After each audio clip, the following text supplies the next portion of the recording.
I just booked the Oasis of the Seas, and I'm wondering if I signed up for some ex-boyfriend drama. Hello, my friends. I'm thinking and actually hoping that some of you might be able to relate to this. I just booked the Oasis of the Seas, and if you're a subscriber, and thank you so much for subscribing, by the way, you already know that the Oasis class ships are still my absolute favorite class of Royal Caribbean ships. Hit that thumbs up if you agree, because they really do give you a lot of bang for your vacation buck aboard these slightly older ships. They have many of the bells and whistles that the newer ships have, but not the price tag that might throw you into cardiac arrest. But my recent Oasis class ship sailing was on this Symphony of the Seas, and some things were a bit of a disappointment. In fact, after it, I thought I'd never sail on an Oasis class ship again, at least not in the itinerary that we were on. Yet here I am booking the Oasis of the Seas, and yes, it's the exact same itinerary, and I'm getting flashbacks to my much younger years when I was single, and, well, do you know that feeling you had when you were in a lousy relationship, you break up, and then you go right back to it because it's comfortable? That's kind of what I'm wondering if I signed up for. Yet I'm going all in on this trip, booking not just one cabin but 2 cabins so that my family can spread out a bit, because looking back, maybe that trip on the Symphony wasn't that bad. In fact, with the way that Royal Caribbean dealt with our problems on the Symphony of the Seas, I really can't complain. So I suppose I'll first tell you about the trip and what went wrong, and then maybe you can tell me if I'm going back to a bad relationship here, or just giving another try to something that might end up spectacular. This time we were sailing out of Cape Liberty, New Jersey, which is one of my favorite departure ports.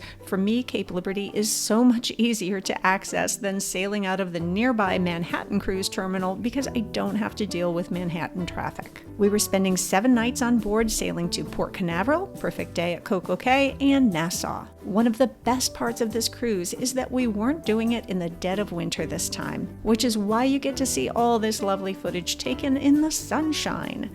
And that's my first warning to you. When sailing out of U.S. departure ports other than Florida, Texas, or Southern California in winter, you might be stuck in some really nasty weather for the first 1 or 2 days, and the last 1 or 2 days, because, well, it's winter and it's cold. So I was very excited this time to enjoy sunshine for the bulk of our cruise. One of the things I love about cruising is that for all the things I look forward to, it's the surprises that really make my vacation special. And on this cruise, that surprise was being able to see a rocket launch when our ship was docked in Port Canaveral. It really is quite a sight to see. So if your cruise is headed to Port Canaveral, check online to see if there are any launches planned. Also, there's a huge digital sign that alerts incoming cruise ships of whether there is a launch scheduled that day, so look out for it.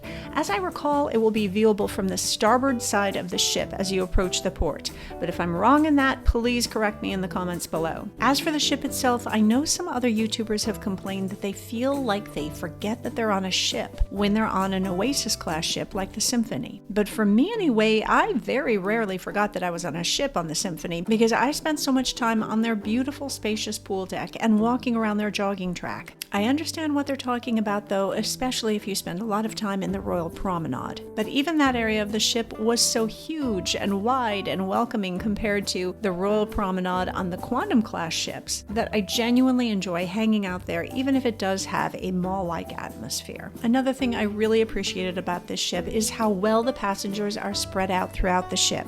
While on other ships, people usually are crowded on the pool decks, on the Symphony of the Seas, people are spread out in the Royal Promenade on deck 5, the boardwalk area with the carousel on deck 6, the solarium on deck 15, which is actually my favorite solarium of all the Royal Caribbean ships I've been on. The casino, theater, and ice rink are on deck 4, and the flow rider and zip line are up on deck 16. So with so much to do, and with it all spread out among so many different decks, I generally didn't feel like this ship was crowded, even though I have a feeling we were pretty close to full capacity. One thing I'll definitely skip when I next go on the Symphony of the Seas will be Wonderland. For as much as people talk about it, I truly disliked the food there. And while I loved eating sushi at Izumi on this ship, and I'm a sushi snob, so that's saying something, I will skip the hibachi experience next door to it. But it is a great show and good food, so do it at least once, and you may turn into one of those people who never skips it. For me, while I love making new friends and meeting people,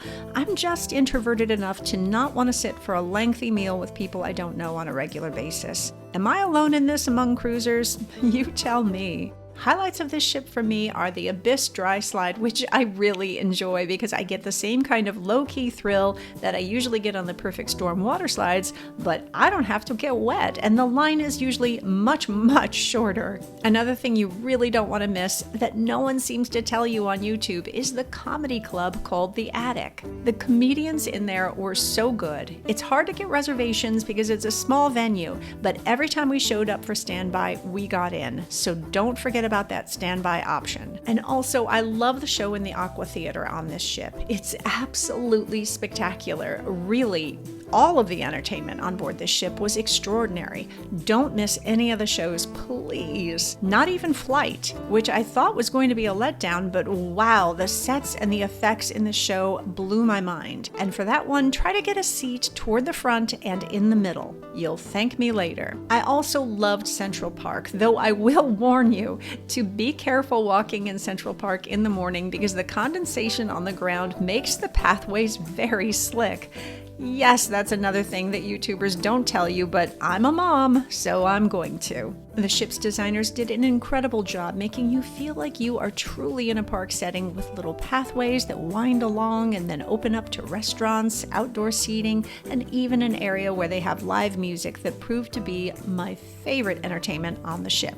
In fact, my favorite night of the entire cruise was eating dinner outdoors at Jamie's Italian and listening to someone play the guitar.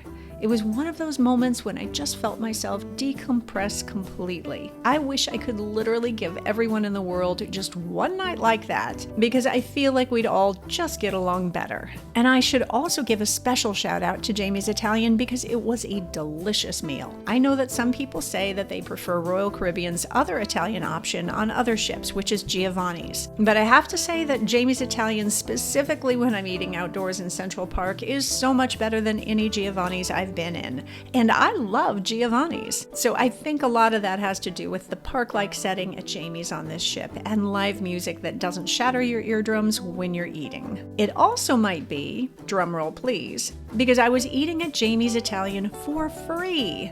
That's right, completely, absolutely free. Not part of a dining package either, just plain old free, and that, oddly enough, brings me to the bad parts of my cruise. And none of them are catastrophic at all, let me be very clear. But I hope that by sharing them, others might learn a little bit about how something a little bad can turn into something very, very good when people handle it the right way. So like any cruise, there were, of course, some things that went wrong. And many people on this channel have made comments on my videos saying things like, "I hope you complained." And in truth, I actually am usually quite cautious about complaining, because if it has anything to do with the crew, I always remember how hard they work and how everyone makes mistakes. But unfortunately, Royal Caribbean can be harsh on the crew when they find out from a passenger that a mistake has been made. But on this particular cruise, there were two things that happened that I couldn't avoid complaining about. First off, the noise in my cabin those first couple nights was terrible. I kept hearing this banging sound. Even when I put on my noise cancellation headphones, I could still hear it.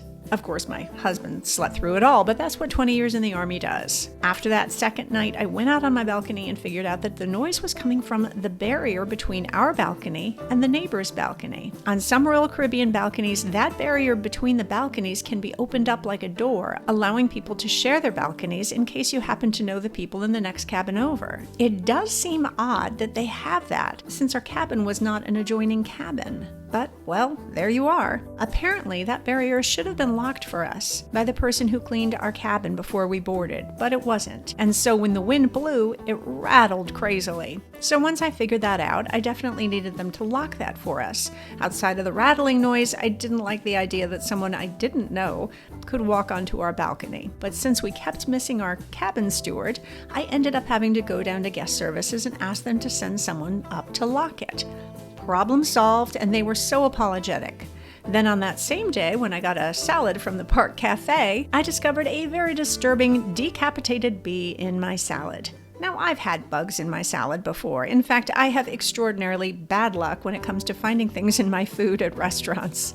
So a decapitated bee isn't exactly going to send me into fits. But I did want to alert them because, well, how do I say this? The bee was in chunks, and I wasn't sure if all of its body parts were accounted for in my salad. And I didn't want someone who was allergic to bees to eat bee parts because I imagine that would be very bad for them. Though I'm not a doctor, so who really knows? So I very quietly pointed it out to the crew. They were horrified and embarrassed, and I assured them it's okay. And that was that. No big deal.